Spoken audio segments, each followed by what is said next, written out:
So hi everyone, this is Akshansh. Again I am with Keshav today. Last time Keshav के साथ जब हमने IBS की स्ट्रैटेजी बनाई थी तो आप लोगों के मोस्टली कमेंट्स ये थे कि सर जो लोग खाली ग्रुप टू दे रहे हैं उनका बताओ। एंड मतलब मेरे को सच में बहुत ज़्यादा बुरा फील हुआ। अब की बार मेरे पास मैक्सिमम जितने भी क्वेरीज हैं वो यही हैं। डीटी में सर 50 मार्क्स, आईडीटी में इतने मार्क्स 50s में ही, और आईबीएस में 25 29। क्या करें, एक अलग ही खौफ। जिस पेपर को एकदम ही हल्के में लेके जाता था ना बच्चा, ओपन बुक है, मस्ती मजाक बन रहे हैं, रील्स बन रहे हैं, मीम्स बन रहे हैं उसके, भाई उसी में कह के ले रहे हैं इंस्टीट्यूट वाले। This is very disappointing. और सबसे ज़्यादा दुख की बात ऐसे लोगों के लिए है जिनका 2 साल पहले 5 साल पहले ग्रुप वन हो गया, जो किसी ज़माने में ग्रुप वन करके अपनी जॉब वगैरह में लग गए और वापस से अब ग्रुप टू करने आ रहे हैं। तो अब उनको यही समझ नहीं आ रहा कि जीटीआरटी तो कैसे कर लेंगे लेकिन आईबीएस कैसे करें। तो यार इससे अच्छा तो इंस्टीट्यूट का वो पहले वाला सिस्टम था कि कम से कम 8 पेपर थे लेकिन सब्जेक्ट तो एक दूसरे से लिंक नहीं थे। भले ही वो पढ़ना पड़ता था 8 पेपर, लेकिन यहाँ तो कोई होप्स ही खत्म कर दी उन लोगों के लिए जिनके लिए ग्रुप वन। तो या तो इंस्टीट्यूट को कुछ तो करना चाहिए। मतलब अब तो मेरे को बहुत जेन्युइनली लगता है, क्योंकि या तो आप पेपर का लेवल थोड़ा मैनेजेबल बनाओ। इस तरह का आप पेपर बना रहे हो कि टॉप टॉप रैंकर्स तक, मतलब बाकी सब्जेक्ट में जो मार्क्स ला रहे हैं उससे सबसे कम उनके आईबीएस में आ रहे हैं। जो लोग इतनी बार बाकी सारे सब्जेक्ट पढ़ चुके हैं उनके ये हाल हैं। जो बच्चा खाली ग्रुप टू दे रहा है, जिसको ग्रुप वन काफ़ी टाइम पहले पढ़ चुका था, तो क्या ही करेगा। तो मतलब अब तो इंस्टीट्यूट को कुछ ना कुछ सोचना चाहिए। बट अब जो है वो सिचुएशन अपने सामने है, क्योंकि अब अपन को तो कोई नारेबाजी तो कर नहीं सकते, आंदोलनबाजी वो बाद में होगी। इंस्टीट्यूट जो भी एक्शन लेगा हो सकता है 2 अटेम्प्ट 3 अटेम्प्ट 5 अटेम्प्ट के बाद हो। लेकिन अभी ये जिनका अटेम्प्ट May 26 से September 26 है, वो लोग क्या करें, क्योंकि उनको तो मेंटल ट्रॉमा ही अलग मिले हुए हैं कि सर आपके कहने पे हमने मॉक भी लिखे डीटीआईटी के। अब आईबीएस का मॉक मैं भी नहीं चलाता क्योंकि मेरे को खुद को नहीं पता वो पेपर कैसे बनाएंगे। तो सर डीटीआईटी में नंबर भी आ गए क्योंकि मॉक मॉक लिखे तो 50 50 55 56 नंबर भी आ गए। लेकिन अब आईबीएस का क्या करें, हम तो यहाँ फेल हो जा रहे हैं। मैंने तो ऐसे भी कितने बच्चे देख लिए जिनका डीटीआईटी दोनों में एग्जामिशन और आईबीएस में 30 नंबर, वो खाली आईबीएस की प्रिपेयर कर रहे हैं। तो अब ऐसे लोग जिनके ये हाल हैं उनके लिए मेरे को कल केशव का ही फ़ोन आया। ही ही हिमसेल्फ सजेस्टेड कि सर लाते हैं, क्योंकि अब लास्ट जो वीडियो था उसमें हमने ओवरऑल स्ट्रैटेजी बताई आपको, और अब हम स्पेसिफिकली उन्हीं लोगों को टारगेट कर रहे हैं जिनका एक ही ग्रुप है, वो लोग क्या करें अब। ठीक है, तो केशव ओवर टू यू। एक बार तुम बताओ, फिर मैं कुछ इनको बताता हूँ, और कोशिश करते हैं कि इनकी बेस्ट से बेस्ट जो हेल्प हो पाए ना वो बताते हैं। हम थोड़ा ऑनेस्ट भी रहेंगे और जो क्या बेस्ट सॉल्यूशन है वो क्या है वो भी बताएंगे। Correct sir. यस। तो सर अगर मैं सिचुएशन देखूं, अभी जो बचे हैं for may students around 45 days है। इसमें से 45 डेज में जो बच्चे हैं जिनको डीटीआईडीटी के अंदर they are able to score marks, I would say कि आप डीटीआईडीटी को अराउंड 30 डेज दोगे ऑन अ रीजनेबल बेसिस, क्योंकि आपका उसके अंदर आपका बैठा हुआ है, आपको अमेंडमेंट्स वगैरह कवर करने हैं, थोड़ा आपको रिविजन करना है। तो अराउंड 30 डेज में दोनों सब्जेक्ट्स की आप दो दो रिविजन, दो या 2.5 revision in fact you can easily do it. तो अभी बचे हुए 15 दिन है, इसमें आपको आईबीएस देखना है। एंड ये जो 30 डेज है इसके अंदर बीच बीच में आधा घंटा निकाल के, जैसे मैंने बोला था, जो प्रैक्टिस करने वाला है, जो लास्ट वीडियो पर हमने 4 स्टेजेस बोले थे, स्टेज 1 2 3 आप प्रैक्टिस करो रिपीटेडली, तो वो वाले चीज आप करते जाओ। But now coming to specifically कि how do you deal if you are only preparing for group two. Group one का आपको कोई आइडिया नहीं। तो ग्रुप वन में सर 3 सब्जेक्ट्स है। एक जो हो गया ऑडिट, हो गया audit because it's a theory subject. तो उसके अंदर अंडरस्टैंडिंग नहीं हो तो भी आप मतलब वो थियरी का जो लिखा है, क्वेश्चन क्वेश्चन से आप आंसर ढूंढना, इट इज स्टिल फीजिबल, तो बच्चा कर सकता है। Going by that logic, I think कि ऑडिट के जो टीचर्स है वो लोग मैराथन निकालते हैं जिसमें वो लोग कॉन्सेप्ट कॉन्सेप्ट कवर करते हैं।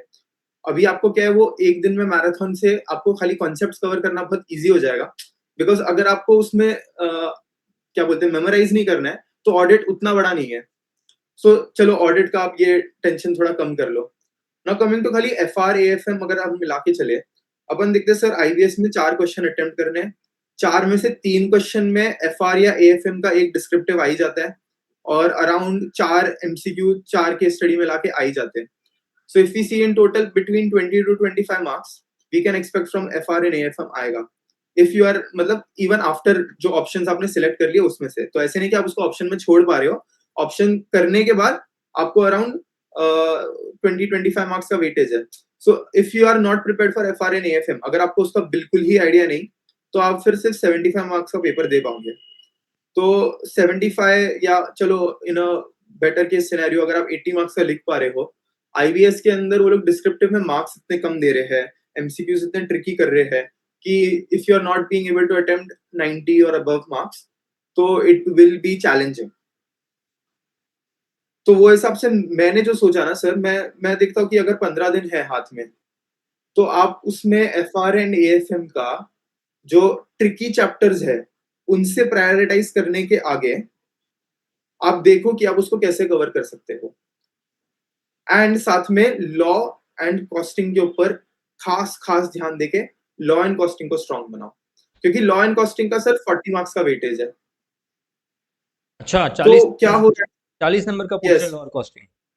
Yes, yes. एंड अगर जैसे मतलब एलिमिनेट करने के बाद देखें तो अराउंड 30 मार्क्स तो आपको जो आप 4 क्वेश्चन लोगे उसमें आ ही जाएंगे लॉ एंड कॉस्टिंग के। तो वो हिसाब से मैं अगर देखूं, जो स्टूडेंट है वो क्या ग्रुप 2 का पढ़ाई कर रहा है, तो वो लॉ एंड कॉस्टिंग को भी इग्नोर कर रहा है और वो ग्रुप 1 के सब्जेक्ट्स को भी इग्नोर कर रहा है। वो सोच रहा है ग्रुप 2 करूंगा एंड मैं ओपन बुक में कवर कर लूंगा। आई वुड से कि आप लॉ एंड कॉस्टिंग के ऊपर खास ध्यान दो। लॉ के अंदर try to understand MCQs, costing के अंदर go through ICI module and try to understand, मतलब अपना खुद का इंडेक्स बनाते जाओ कॉस्टिंग में, रफ इंडेक्स ऐसे, ताकि आपको आइडिया लगेगा कि कॉस्टिंग के मॉड्यूल में क्या चीजें किधर है। तो अभी अपन ना specifically sir law and costing की बात करते हैं, क्योंकि लॉ एंड कॉस्टिंग फिर भी बच्चा अगर थोड़ा सा स्ट्रांगली कर ले, तो मेरे को लगता है फिर वहां पे भी उसके मार्क्स के चांसेस बढ़ जाते हैं। तो DT, IDT, audit, law, costing मिला के if he is able to do well, then F R A F M के अंदर may be just with revision videos, just with trying की जो कॉम्प्लेक्स हो गए कि इंडेस 109 कर लिया, 113 कर लिया, जो कॉम्प्लेक्स कॉम्प्लेक्स इंडेस है वो कवर कर लिए। एएफएम के अंदर फॉरेक्स हो गया, डेरिवेटिव्स हो गया, वैल्यूएशन हो गया, वो वाले चैप्टर्स कर लिए थोड़ा, तो भी आपको एक अच्छा चांस रहेगा that you can come and hope to score well in IBS. So let's start with law. Law का अगर बात करें सर स्पेसिफिकली, तो चीज ऐसा है कि लॉ में एमसीक्यूज में there is a big challenge, because आपको यही नहीं पता कि आपको कितने चीजें कहाँ कहाँ देखने। जो लॉ का जनरली स्ट्रक्चर रहता है वो ऐसा हो गया कि उसमें एक मेन क्लॉज हो गया, वो मेन क्लॉज का एक एक्सेप्शन होता है और वो एक्सेप्शन का एक्सेप्शन होता है। कभी कभार ये साथ में दिए जाते हैं, कभी कभार वो अलग अलग ओवरराइडिंग क्लॉजेस होते हैं। तो जैसे अगर एक क्वेश्चन पूछ लिया कि जो typical example is related party transactions के ऊपर जैसे क्वेश्चन पूछा है, तो उसको आपको मल्टीपल जगह से देखना है। अगर लोन्स एंड गारंटीज वगैरह के बारे में पूछा है, तो 185 186 आपको अलग अलग मल्टीपल जगह से देखना है। अगर आपको पूछा है कि कंपोजिशन कैसे होना चाहिए ऑफ अ सर्टेन कमिटी और बोर्ड ऑफ डायरेक्टर्स, तो आपको देखना है कि लिस्टेड कंपनी है कि अनलिस्टेड कंपनी है, और आपको फिर उसके हिसाब से देखना है कंपनीज एक्ट में एंड साथ में सेबी एलओडीआर में, एंड कंपनीज एक्ट में भी मल्टीपल जगह है। तो for all of these different things, अगर आपको आइडिया नहीं है कि आपको कहाँ कहाँ देखना है, तो आप एमसीक्यू कर ही नहीं पाते हो। बट अगर आपको वो फ्लो पता है कि ये क्वेश्चन है और इसके लिए मेरे को ये जगह पे देखना पड़ेगा, तो फिर भी आपको वो समझ में आता है। तो पहले तो मैं सजेस्ट कर, हाँ। देखो ये चीज़ है ना, सही बोल रहा है केशव, क्योंकि लॉ में ना इंटरलिंकिंग काफ़ी रहती है। तो जैसे अब डायरेक्टर वाला कुछ पूछ रहे हैं या रिलेटेड पार्टी से कुछ पूछ रहे हैं, तो आप ऐसा करो कि जैसे आपको कोई ज़्यादा मेमोराइज तो करना नहीं, क्योंकि बुक तो है ही। तो आप इन टॉपिक्स के ना एक बार फटाफट फटाफट रिवीजन वीडियोस निकालो। जैसे ऑडिट में भी, ऑडिट का केस भी जैसे 2 दिन का केस है पूरा, अगर आप दो बच्चा कोई चाहे ना तो 2 दिन में मेरे ख्याल से पूरी ऑडिट को एक बार आंखों से तो उतार सकता है, ठीक है, अच्छे से। सिमिलरली लॉ में भी आप अगर 3-4 दिन दे दोगे ना, तो मेरे को लगता है, क्योंकि हम लोगों ने वो सब पढ़ा हुआ है, डायरेक्टर वगैरह, हम लोगों को ऐसा थोड़ी कि हमको लॉ की जानकारी नहीं है, इंटर में भी पढ़ा था, तो वो सारी चीज़ें रिकॉल हो जाएंगी। ठीक है, ये सेबी एलओडीआर वगैरह रिवीजन वीडियोस वगैरह सब आपको यूट्यूब पे मिल जाएंगे। पॉइंट इज दैट, इसका केशव का कहना यही है कि अपन को पता है F R F am completely conceptual चीज़ें हैं। तो वहाँ तो अब अपन को 1-2 साल पहले अपन ने ग्रुप 1 निकाला था, तो हो सकता है कि आप रिवीजन वीडियो वगैरह देखोगे ना फैकल्टीज की, तो आपके कॉन्सेप्ट्स रिकॉल हो जाएंगे, तो आप कनेक्ट कर लोगे। लेकिन अगर आपने ऐसा पढ़ा है कि भाई 5 साल पहले किया था, 6 साल पहले किया था, तो आप भूल जाओ कि एटलीस्ट एफ आर में तो आप कुछ कर पाओगे, क्योंकि आपने एनडीएसी अगर नहीं पढ़ रखे तो आप क्या करोगे फिर।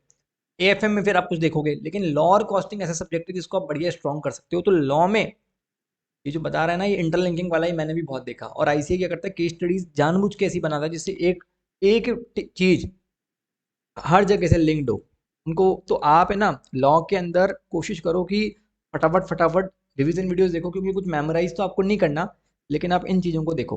कंटिन्यू केशव। खुद मतलब 1.5 दिन के अंदर लॉ को कवर किया, और वो भी मैंने फर्स्ट टाइम ही देखा था पूरा चीज, क्योंकि मैंने स्पॉम किया नहीं था। तो वही डेढ़ जो 2 दिन का गैप था, उसमें से 1.5 दिन मैंने लॉ को दिया था, एंड तभी मैंने फर्स्ट टाइम लॉ किया था। अभी वो चलो अलग बात है कि मेरी बात अलग है, I will agree with the students की वो बोल रहे तू अलग है बंदा, ठीक है। बट मेरे को अगर 1.5 दिन लगे तो आप 3 दिन लो, 4 दिन लो, बट उसमें आप कर पाओगे। Have that confidence in yourself. 3-4 दिन आप लॉ को दोगे, आपको अच्छे से उसका समझ में आ जाएगा। एंड कॉस्टिंग तो आप 2-3 दिन दो, 2-3 दो आप दोगे तो आपको मॉड्यूल का फ्लो समझ में आ जाएगा। तो चल लॉ के बाद अभी कॉस्टिंग का बात करें, तो कॉस्टिंग के अंदर मेरे को खुद इतना चैलेंज फेस हुआ ना सर, कि उसमें समझ में नहीं आता कि पहले तो क्वेश्चन पूछा है वो कॉस्टिंग का है कि नहीं है, क्योंकि the way they have structured it, lot of topics जो दूसरे सब्जेक्ट्स के अंदर चल रहे हैं, वो ही वापस कॉस्टिंग में भी उसकी बातें होती रहती है। एंड कॉस्टिंग में एक ही चीज की बातें मल्टीपल चैप्टर्स में मल्टीपल अलग अलग एंगल से बात होती रहती है। तो जस्ट अगर मैं इसे एग्जांपल दूं तो पॉटर का 5 फोर्सेस मॉडल होता है। वो पॉटर का 5 फोर्सेस वाला जो मॉडल होता है, सब लोगों ने एसएम में पढ़ा रहेगा अपने इंटर में। तो वही वापस यहाँ पे एससीएमबी में आता है उनका। तो उसमें पहले जो मॉड्यूल 1 है उसमें लोग उसके कॉस्ट के एंगल से बात करते हैं, मॉड्यूल 2 में परफॉर्मेंस के एस्पेक्ट से बात करते हैं, फिर किधर जो new age fast growing businesses है उनके लिए अलग से बात करते हैं। तो वो लोग अलग अलग जगह पे ना वो सेम मॉडल का बात कर रहे हैं। तो अभी वो मॉडल के ऊपर क्वेश्चन आया, आप देख लोगे 5 फोर्सेस है, बट वो 5 फोर्सेस कौन से चैप्टर का है? तो वो जब तक आपको ये नहीं समझ में आया कि 5 फोर्सेस वो कॉस्ट के एंगल में पूछ रहे हैं कि परफॉर्मेंस के एंगल में पूछ रहे हैं कि फास्ट ग्रोइंग बिजनेस के एंगल में पूछ रहे हैं, तो आपको कैसे समझेगा? और वो जब तक आपने मॉड्यूल को एक बार गो थ्रू नहीं किया है तो आपको कैसे समझेगा? बिल्कुल अग्रीड। तो ये वाला एंड कॉस्टिंग में तो मैं बोलूंगा ना सर कि बहुत लोग ने जब कॉस्टिंग पढ़ा भी था, they relied on some faculties notes here and there. I would say कि वो नहीं चलेगा कॉस्टिंग के लिए। कॉस्टिंग के लिए आपको आईसीआई मॉड्यूल से ही कर लो। कॉस्टिंग में वैसे गैम्बल मत लो। So simple thing just do for costing की कॉस्टिंग का उठाया, उसमें ही जैसे आप चैप्टर पेजेस पलटाते जा रहे हो, उधर मार्जिन में नोट्स बनाते जा रहे हो, अपना एक कोई इंडेक्स ले लो। अच्छा, मैंने भी I used in A to Z index for costing chapter wise A to Z का। बट मैं ना उसमें घुमा रहा था पेजेस एंड मैं देख रहा था कि भाई ये ए टू जेड इंडेक्स में कुछ कवर तो नहीं किया है। मैं ध्यान दे रहा था कि कोई टॉपिक्स कहाँ पे रिपीट हो रहे हैं, तो वो उसके ऊपर स्पेसिफिकली मैं अलग से हाईलाइट कर लूँ। तो वैसे ही मैंने लगभग एक दिन था, और मैंने पूरा कॉस्टिंग भी कवर नहीं किया था। मैंने मॉड्यूल 1 कवर किया था, मॉड्यूल 2 के 2-3 चैप्टर्स मैंने कवर कर लिए थे। उसके बाद मैं ही थक गया था, मैं सैचुरेट हो गया था। बट अगर आप 3 दिन दे रहे हो कॉस्टिंग को, तो आप पूरा गो थ्रू कर पाओगे, आपको एक आइडिया भी लग जाएगा कि किधर क्या चीजें कैसे फ्लो हो रही है। तो भाई परफेक्ट चीज़ बोल रहा है ये। आपको, अगर आपका एक ही ग्रुप है ना, तो आप DTIIT को 30 डेज दो। आराम से आप कर सकते हो इतने में। 15-15 दिन, दो दो मिनिमम टेस्ट लिखो। बेस्ट चीज़ ये तो है, 3-3 टेस्ट लिख लो तो DTIIT सिक्योर हो गया। और मैं एक बात बताऊँ, अभी IBS की इतनी गाली सुन रहा होगा ना इंस्टीट्यूट, तो हम बच्चों को यही बोल रहे थे कि आप कोशिश टेंशन मत लो, इस बार ऐसा आया तो हो सकता है अगली बार थोड़ा बेटर आए। तो एक होप्स है कि देखो बेटर आएगा, क्योंकि अब हर बार इंस्टीट्यूट ऐसा नहीं करता है। बट अगर ट्रेंड देखे ना, तो मई से पहले भी कोई IBS खास इजी नहीं आता था। जैसे मई 24 का पेपर देख लो, दैट वाज आई थिंक केशव लिटिल बिट मैनेजेबल, लेकिन बाकी IBS हमेशा से दर्द दिया ही है। तो आप दिया ये ही है। एक्सपेक्ट करके प्लानिंग करो कि माना इतना दर्द नहीं देगा जितना इस बार दिया। हर बार बच्चों के नंबर आ ही जाते थे, काफी बच्चों की एग्जामेशन भी आती है, लेकिन माना इतना दर्द नहीं देगा। लेकिन आप ये भी एक्सपेक्ट मत करो कि बिल्कुल ही एकदम फ्री फ्लो टाइप बहुत ही ईजी बन जाएगा। वो भी एक्सपेक्ट मत करो। तो मेंटली आप प्रिपेयर रहो कि क्या पता। मैं इतना बोल सकता हूँ कि ऐसा तो नहीं देंगे ये, बट हाँ, बट ये पॉइंट इज दैट कि अब इसको लाइटली नहीं लेंगे अपन, कि जो बच्चे खाली ग्रुप 2 दे रहा है तो सोच रहा है चलो DTIDT पढ़ जाते हैं और जय माता दी। वो काम मत करो अब। एटलीस्ट ये बोल रहा है कि लॉ कॉस्टिंग को देख लो अलग से। आप 4 से 5 दिन दो ना, 5 दिन दो, लॉ कॉस्टिंग के अलग से निकालो। फटाफट फटाफट जैसे रिवीजन वीडियोस देखे, मॉड्यूल को देखा, कॉस्टिंग में देखा, तो इससे आपके दिमाग में बेसिक आइडिया हो जाएगा। कुछ याद तो करना नहीं है, मेमोराइज तो करना नहीं है, बस थोड़ा थोड़ा समझना ही है। ये टॉपिक कहाँ से है, किसका रेफरेंस है, क्या रेलिवेंस है। तो मेन चीज़ जो हमारी एनर्जी कंज्यूम होती है ना, वो लर्निंग में होती है, तो याद करने में होती है ना। तो वो एनर्जी बच जाएगी यहाँ पे। तो 5 दिन में आप इजीली कर सकते हो, क्योंकि इन सब्जेक्ट का आपको बेसिक ब्रीफ आइडिया है। और जिन लोगों ने भी ग्रुप वन अगर 1 साल पहले, 6 महीने पहले, 1.5 साल पहले निकाला है तो उनके लिए एएफएम भी वो मैनेजेबल है, और एफआर के अंदर भी इंपॉर्टेंट जो ट्रिकी इंडेक्स वगैरह है ना, उनका रिवीजन वीडियो देख जाओ। तो इसमें पैनिक नहीं करना है। मतलब मेरे को लगता है कि अगर आपने तमीज से 8 से 10 दिन भी दे दिए ना आईबीएस को ढंग से एक बार, तो भी आपकी ये पोजीशन हो जाएगी कि अगर कैसा ही पेपर आए तो आप इस पास होने वाली सिचुएशन तो हो जाएगी।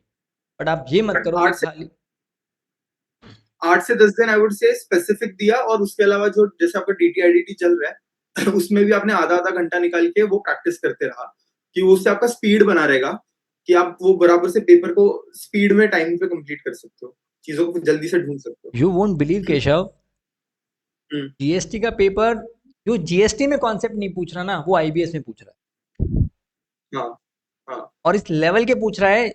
मतलब मैंने कहा यार ये तो हाँ बहुत बढ़िया, मतलब कहाँ जा रहे हैं ये लोग। तो डीटी आईडीटी तो आप लोग साथ में कर ही रहे हो ना, तो वो चल जाएगा। वो साथ में आईटीसी वगैरह इन सब से लिंक कराता है, तो डीटी आईडीटी तो आप साथ में कर ही रहे हो मेरे, वो ठीक है, वो हो जाएगा। बाकी इज दैट कि लॉ कॉस्टिंग को थोड़ा फोकस करो, क्योंकि डे बाय डे इंस्टीट्यूट इस पे वेटेज बढ़ाता जा रहा है अपना, लॉ कॉस्टिंग पे,